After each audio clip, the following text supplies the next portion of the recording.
So in our country also, we started our journey in the 80s with the Avro aircraft being modified for the purpose of having a rotodome. Means a dome will be there, which is aerodynamically streamlined.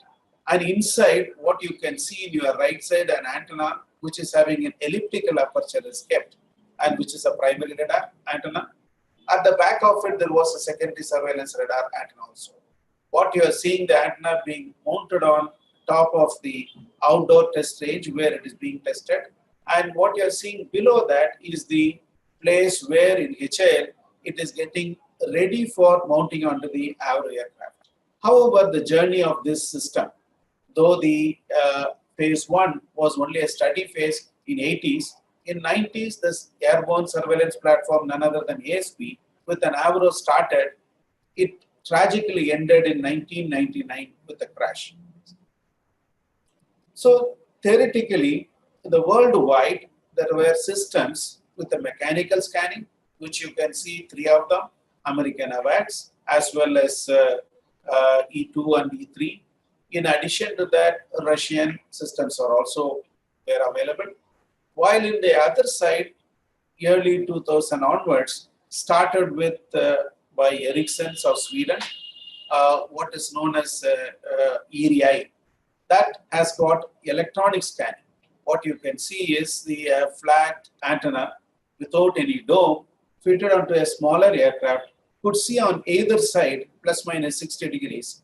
That means out of 360 degrees, they can cover up to about 240 degrees, slightly stretch even up to about 300 degrees. That's a maximum possible with those aircrafts. But then the technology is entirely different. There is no electronic, there is no mechanical scanning, but it's a totally electronic scanning. But if you do require a 360 degrees coverage, you must go with a minimum of 3 such antennas to cover the entire 360 degrees, or you can even use 4 antennas also. So the advantage of ASA is basically to get inertia free. That means you don't have to have a mechanical rotation, which is really going to make your scanning or searching operation much longer, particularly when you're looking at a target which is coming at far off distance. You may have a revisit much later because the antenna has to make one complete rotation, while the ASA, that is active electronically scanned arrays, can probably revisit any number of times in a fraction of a second for us to conclude the presence or absence of the target right in the far off distance. Thereby, you are able to manage the energy given to you very effectively on those areas, whichever you like. In addition to that, in the event of failure, a single transmitter failure in the mechanical system would have probably stopped the total operation. While here, n number of TR modules, what we call it as a TR is nothing but the transmit receive modules, can probably stop working.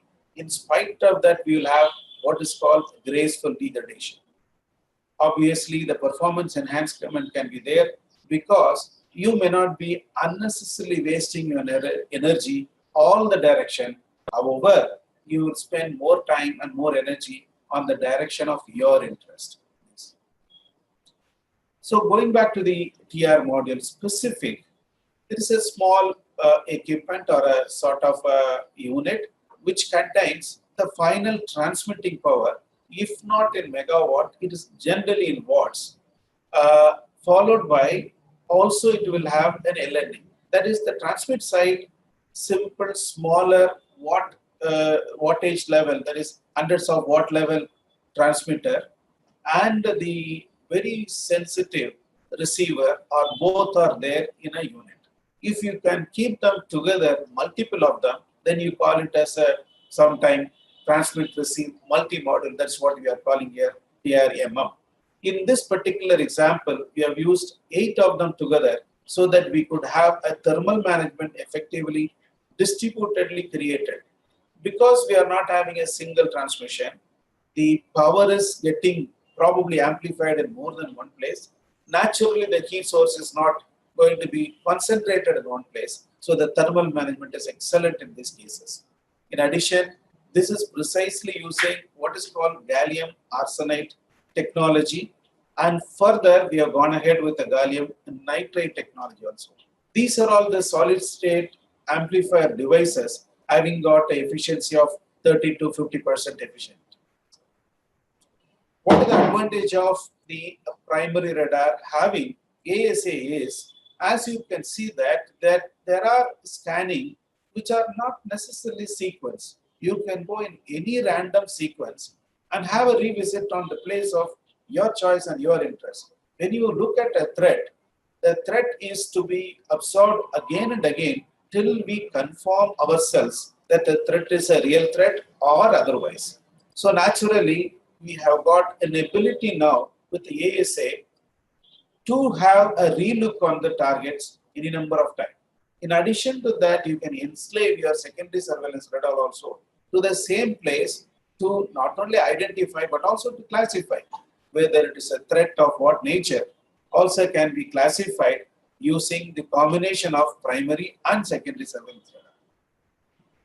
The range part of it is some numbers are given here. That is immaterial because as long as the aperture as well as the power is managed, the power aperture product gives the range. You can always extract by looking in some direction for a longer period, much longer range than what is indicated. The total system was probably how to be combined effort of several organizations even within DRDO. CAPS is a nodal agency which has taken the responsibility of the platform, its modifications, its wiring, and so many other aspects. In addition to that, it has also taken the complete secondary surveillance radar, mission communication system, mission system computer, and the operator workstation. In addition to that, the primary radar has got a very critical element, which is nothing but that antenna unit, which is on the top of it, which we call it as active antenna array unit, AAAU, and it contains the power supply, radiating element, as well as the entire TR modules. So naturally, it is also need to be cooled and also need to be powered. Entire this responsibility is taken by the nodal agency called Center for Airborne Systems, while the rest of the part of radar, two more elements like signal processing and data processing, as well as the exciter was done by another organization called LRD. Likewise, communication by DEAL at Dehradun, CSM by DLRL Hyderabad, and ESM and SPS by DARE. All these units are different labs of DRDO. When we compare the system where we are in terms of performance, obviously the active array aperture radar, it is like any other systems, what is available at that point of time in Brazil, Greece, and Mexico. And compared to that, you can see that there are several places we are on the higher, particularly in the case of active aperture radar. The elevation scanning is not there in the other system while we have introduced in this system. We also got a KU band SATCOM terminal. The reason being, in the event when the aircraft is operating at a range which is beyond the line of sight for the other data link, you can always continue to communicate wherever you are back to your station through satellite.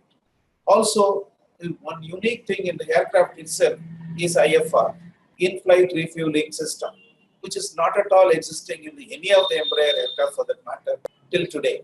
And also in the AWACS, it is very essential because you do get additional time of flying.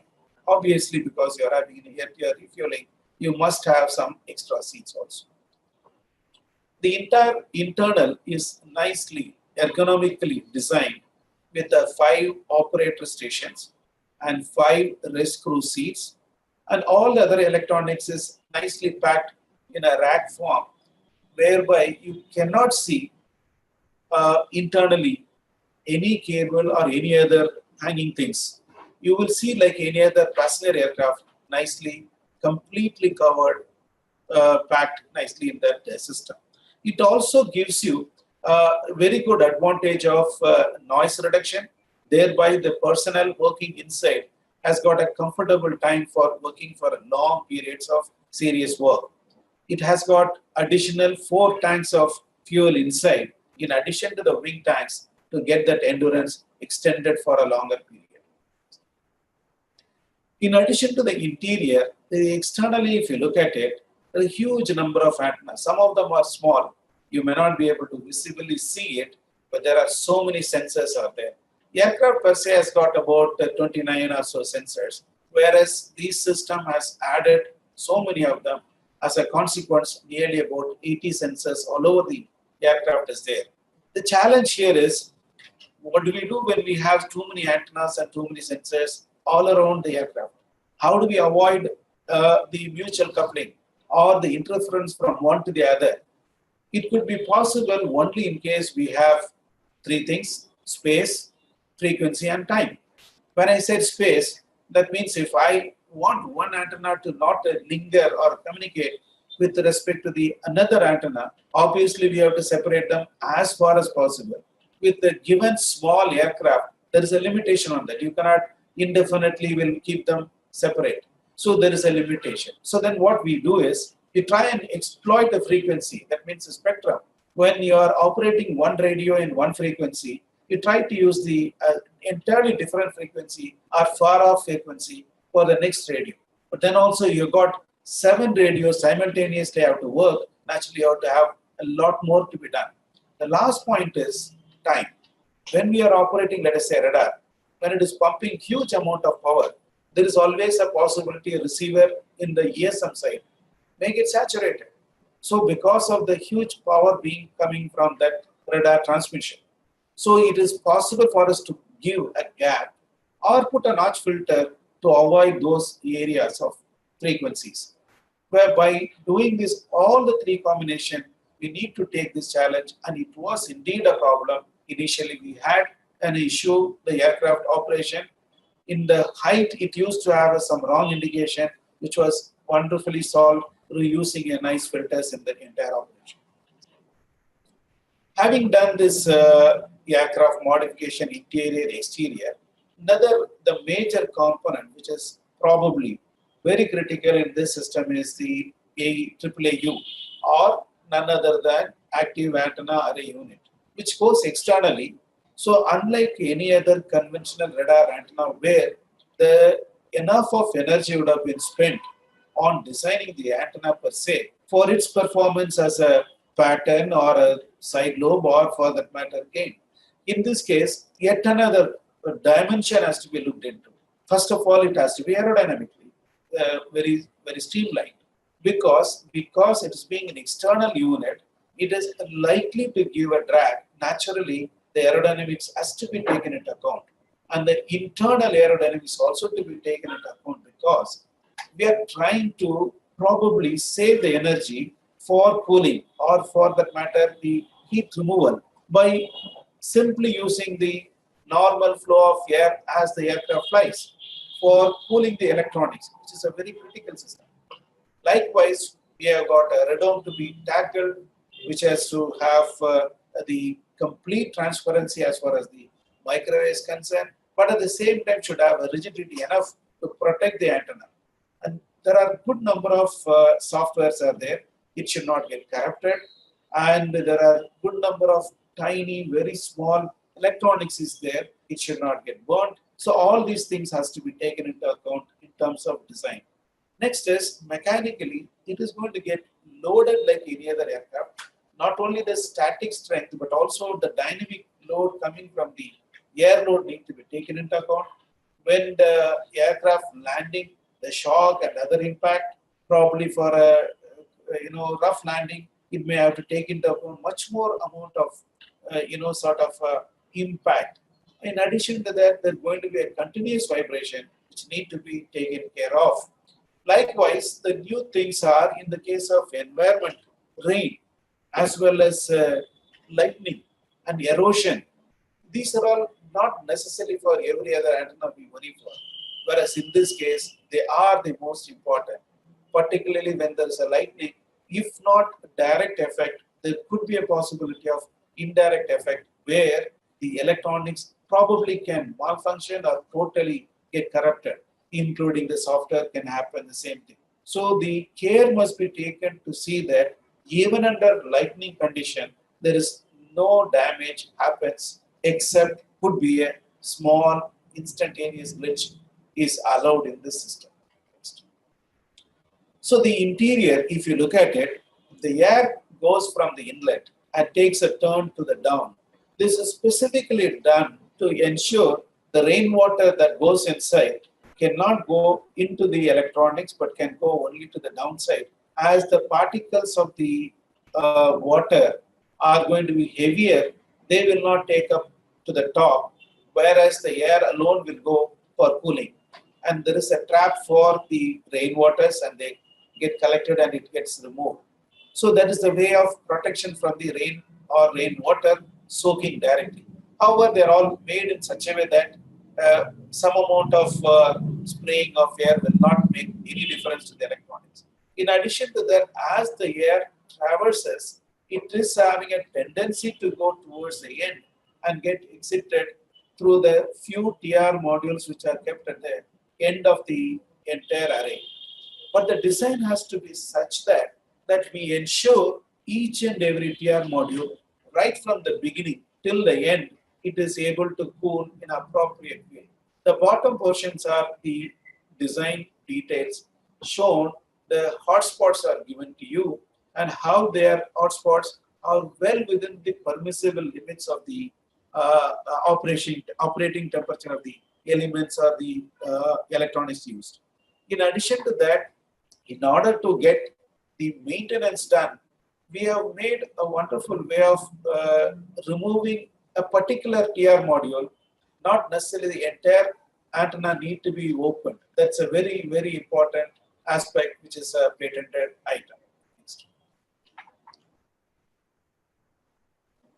We also made use of the entire antenna in a very effective way to ensure that the structural rigidity comes out of the even antenna also.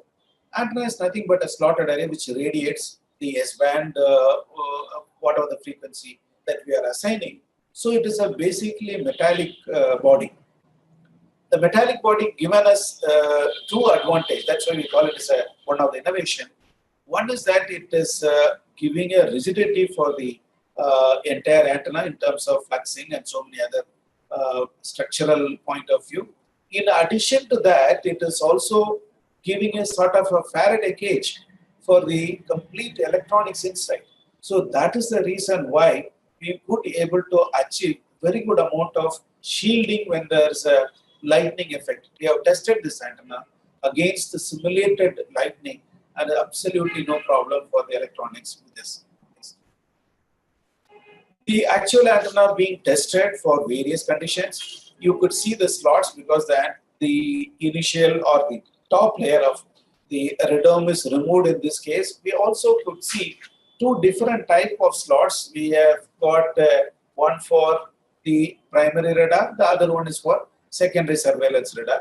And the last but not the least is the structure is made out of this metallic body, which is what has given us that advantage to have sufficient strength or rigidity as well as the property to protect or shield the electronics inside. The most important aspect is the radome. The radome is supposed to give a protection for the electronics and the antenna. At the same time, it is also supposed to be a transparent. The line, what is in the plot, what we are seeing around 0.3 dB loss, and the straight line is the loss that what we are getting. For various scan angles, when the antenna is scanning at a different angle, if you have gone for a separate sandwich type of radome, we could have gone ahead with a slightly more loss. In addition to that, sort of a vary with respect to the angle of direction in which that we are looking the antenna beam, the loss also would have got changed. Whereas you could see here simply flat and also lower level of attenuation as far as the radome is concerned. And it is completely tested for all the properties and it is satisfied totally. In addition to that, the peculiarity of the total system is, like any other aircraft, this being an external item has to go through what is called the bird strike test. Unless otherwise it passes the bird strike test, we cannot use it as an external body. So we have gone through the testing and then completely satisfied. You also see one figure showing the lightning striking at a mock-up, a smaller version of the antenna being done, and that is completely satisfied. Likewise, we also do the vibration test. That is also completely satisfied as an individual and as well as a group. The final testing and evaluation need to be certified by not only by our own inspection and certification agency. This being getting on top of the aircraft, which is nothing but the Brazilian's Embraer 145 aircraft, we need to satisfy them. Their inspectors were present here. We did the static strength test at NAL with a very good amount of tolerance. It could meet that. The problem here is if you have done very rugged or very over design, I'm sure all the tests it will meet, still nothing will happen. But if you have done a flimsy design, it will break even before we conduct few critical tests. But I was told by the Brazilians themselves, our design is excellent in the sense it was very, very critically designed and thereby it is optimum for the usage. Next. In addition to the structural aspect, the electronic, when you look at it, what you saw, the TR module is only generating the power. The power need to reach the none other than the antenna element themselves. Unlike the world has a sort of a system where there is no electronic scanning in elevation, only azimuthal scanning is covered. Here we have taken the responsibility of creating, including the electronic scanning in elevation. That is how the number of cables are much, much higher here. Equivalent about 2 kilometers of RF cables are utilized to probably power in elevation 8 element, and that gives us a sort of a scanning capability. Even in the steady state of flying, when there is a roll of 1 to 2 degrees, the scanning will take care of and keep the beam right on the target even at the low flying stage. Another point is very important to be looked at is the what is called water stagnation, or the place where the ice accretion can happen. When the ice is formed, it will break after some time, and that piece, if it happens to go to the engine, this aircraft having a rear engine, there is a possibility it can create a problem in the engine failure. In order to avoid that, we were given a constraint of not more than 600 grams any piece of ice that breaks and falls. So that is a constraint. The aircraft per se, it is certified for 425. That means it is having all icing protection. But then the additional equipment, like for instance, air-to-air refueling probe, or for that matter, AAAU, that is the antenna unit on the top, or the radome for the SATCOM, all these things are a new addition. They are to be tested, they are to be evaluated for where the ice can probably form.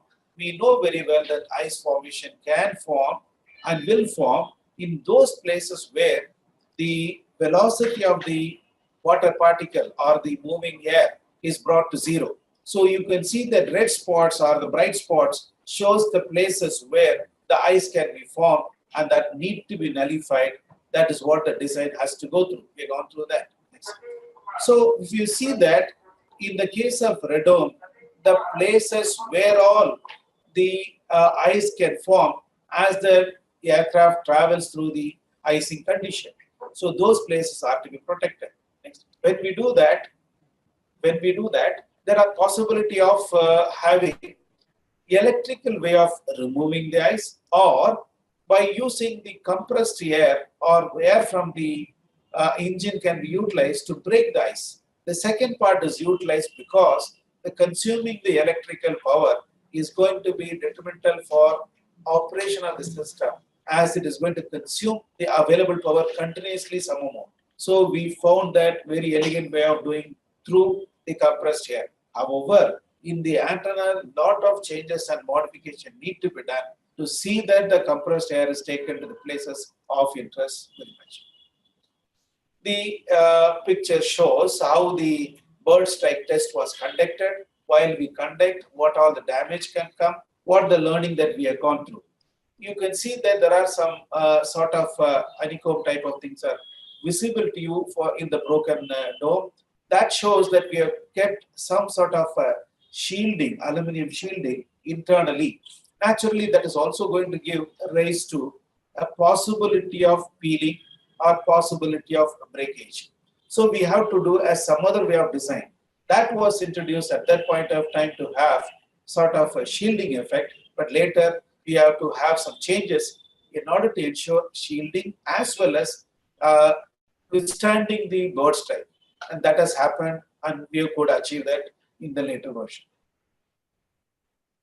The assembly has to be done in the presence of the foreigners because they go through the complete certification process. The antenna, whatever we do, is getting certified as a body, as a part and parcel of the aircraft, and that has to get certified as a 425 category. So that is the reason their inspectors were present in all the stages, and it was completely certified by a Brazilian agency. Now, ultimately, the antenna we are looking at as an antenna as such, the pattern ought to be looked into. Being an airborne radar, the pattern in 2 dimension is not the only thing is essential. We need to look at it 3-dimensional because apart from the main lobe, entire side lobe structure is going to have a look at the ground, which means there is going to be a lot of clutter is going to come. In addition to that, what we do at testing at the ground has to be evaluated when that is flying at a higher altitude, where the temperature could be lower. Even that is tested and managed. The next part is when we combine both the primary and secondary radar, what all the process through which that we evaluate, and ultimately what we call it as a collimation, and so that the antenna elements behave uniformly and gets you the best possible pattern. Next.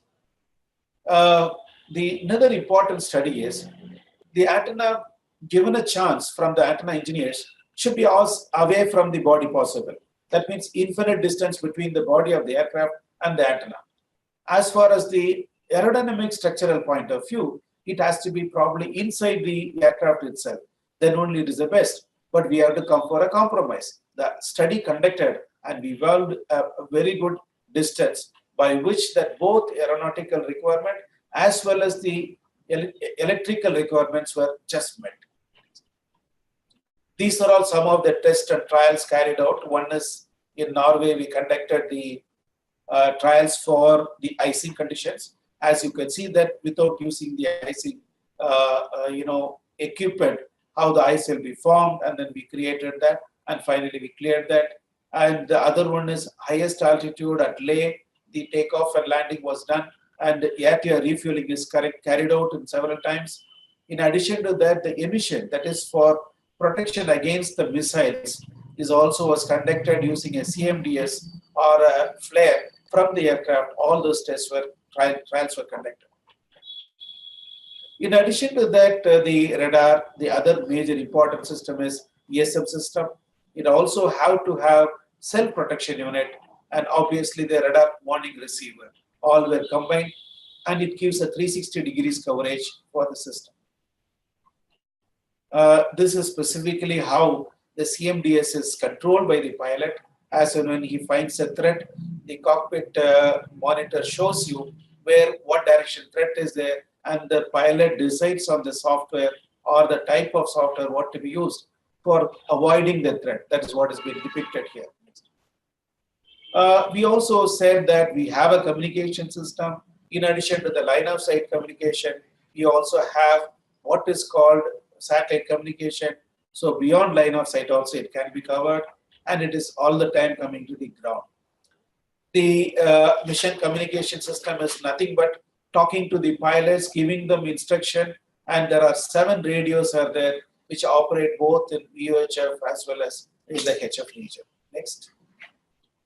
As regards the ground station is concerned, we must have equally powerful ground station, because entire AWACS information is going to get into the IAF node, that is IACCS, and thereby we can transmit and get also the information from various radars. The last but not the least is the ground preparations. We call it mission planning and analysis station, where the entire mission is planned, and when the mission is completed, complete data is analyzed to get full information about the entire process. Next is, for any of this operation to go ahead very well, the operators ought to be trained. We cannot train them all the time on air. So a huge setup is created, creating equivalent to whatever is there in the air. In addition, we also have got a trainer, and he also has got a possibility of introducing the recorded data as well as simulated data, which may or may not come in the entire lifetime. But however, the operator must be trained for those situations. That's how the training station is created. Next.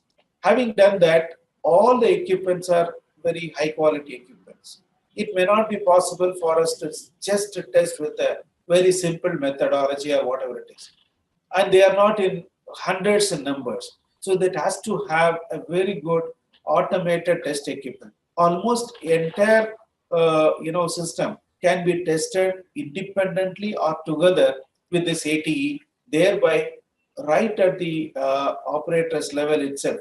That means at the field itself, they can come to know what exactly is the problem and immediately replace and go ahead with their operations, while the part what is being to be repaired or whatever is working wrong can be sent to the laboratory for testing. And this AT is also completed. So having got the complete maintenance and operation, and as well as all the tests completed, as it was told in the beginning in 2017, the first aircraft in the IOC configuration was handed over to the chief in the presence of the Honorable Minister. Having done that, India is going towards the next generation, which is nothing but the AWACS, which is a bigger version of the exactly what we have done. And it should also cover 360 degrees coverage. Obviously, when I said that 360 degrees coverage, we must have minimum 3 antenna, which cannot be kept as a rectangular on top of the antenna of the aircraft. So naturally, when you have a triangle or any other dimension, square or a triangle, which cannot be carried as it is without a covering dome. So this is the design, and for the next generation, next one, this is the concept design to just indicate you what could be the order of size. A man can stand inside, and all the 4 dimensions, all 4 directions, you will have antennas and as well as the PR module placed, and they all will be cooled with the water. And the next one is the structural, part of the dome will be how it will be. You can see that this is 1/4 or the one side of the antenna itself, completely designed, fabricated, and tested in the indoor test facility. Next one. And the dome completely made 1:1, the final dome, and it's also tested. Having completed it, there is another new program given to the DRDO that is called multi-mission maritime aircraft. This is for the Coast Guard. These are all the programs and projects going on for the last 40 years. Next slide. If you see that from the journey, that is 1978 or so, the E2C got introduced, and 83, that is about 20 years after war published in US, the E3 got introduced, and they're all in operation, and it has gone through various version changes. Presently, I was told it is version D, and it will be utilized even up to 2040. And followed by that, electronic scanning started, or AESA type of radar started with the Saab of Ericsson. And somewhere in 2004 or so, it got introduced, and more has come in the 2010. And we also came into the operation by 2015. Could be completed all our tests and given it to the Air Force for induction in 2017. and we hopefully will be able to complete on the Airbus 330 on the next program, maybe by 2020. So if we see that the ASWAC is the office started for AWACS program in 1985, but it could not proceed after a technical report stopped in some time. And 1993, the ASP program started.